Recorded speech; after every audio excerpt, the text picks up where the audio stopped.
Hi students, ఈ రోజు నేను మీకు ఆటమ్స్ చాప్టర్ రివిజన్ ఒక నిమిషంలో చేపించి ఈ నిమిషంలో మీరు 100% ప్రీవియస్ ఇయర్ క్వశ్చన్ సాల్వ్ చేయగలుగుతారు అన్న 2010 నుంచి 2023 వరకు నా తరపు నుంచి గ్యారంటీ. Okay, right. సో దీంట్లో ఫస్ట్ టాపిక్ వచ్చేసి Rutherford scattering.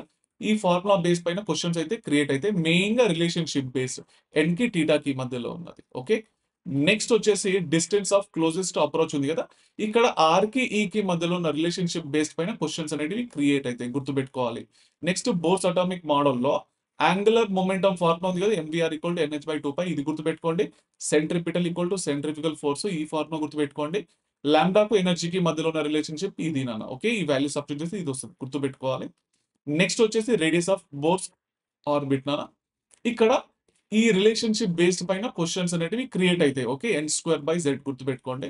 Next velocity of electron, ఇక్కడ మీకు ట్రిక్ చెప్తాను, జింక్ లాగా గుర్తుపెట్టుకోండి, z/n zinc. Okay, right.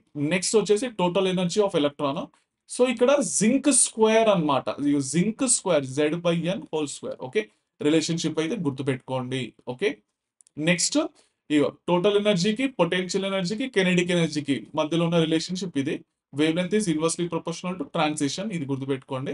Next hydrogen atomic spectrum లో, సో ఇవైతే తెలుసు కదా, లైమన్ బార్మన్ పాస్కల్ బ్రాకెట్ ఫండ్ కదా, ఈ కండిషన్స్ అన్ని తెలుసు కదా. n1 = 1, n1 = ఇక్కడ 2, ఇక్కడేమో n1 3 ఉండాలి, ఇక్కడ n1 4 ఉండాలి, ఇక్కడ n1 5 ఉండాలి కదా. సో ఇది యూవీలో కనిపిస్తుంది, ఇది విజిబుల్ లో కనిపిస్తుంది, ఇది నియర్ ఐఆర్ లో, ఇది ఐఆర్ లో, ఇది ఫార్ ఐఆర్ లో కదా. సో ఈ ఫార్ములా గుర్తుపెట్టుకోండి. ఇగో 1/r వాల్యూ ఇది ఒకటి గుర్తుపెట్టుకోండి. Okay, right. సో ఇప్పుడు నెక్స్ట్ వచ్చేసి నంబర్ ఆఫ్ స్పెక్ట్రా లైన్స్ అడిగితే ఈ ఫార్ములా గుర్తుపెట్టుకోండి. ఓకే, ఫస్ట్ ఎగ్జైటెడ్ స్టేట్ అంటే n వాల్యూ 2 అన్నమాట. Okay, so second excited state అంటే n వాల్యూ 3 అన్నమాట. Okay, so thank you so much అన్నట్టే నేను 1 minute లో కంప్లీట్ చేసి ఇచ్చాను. Okay, right.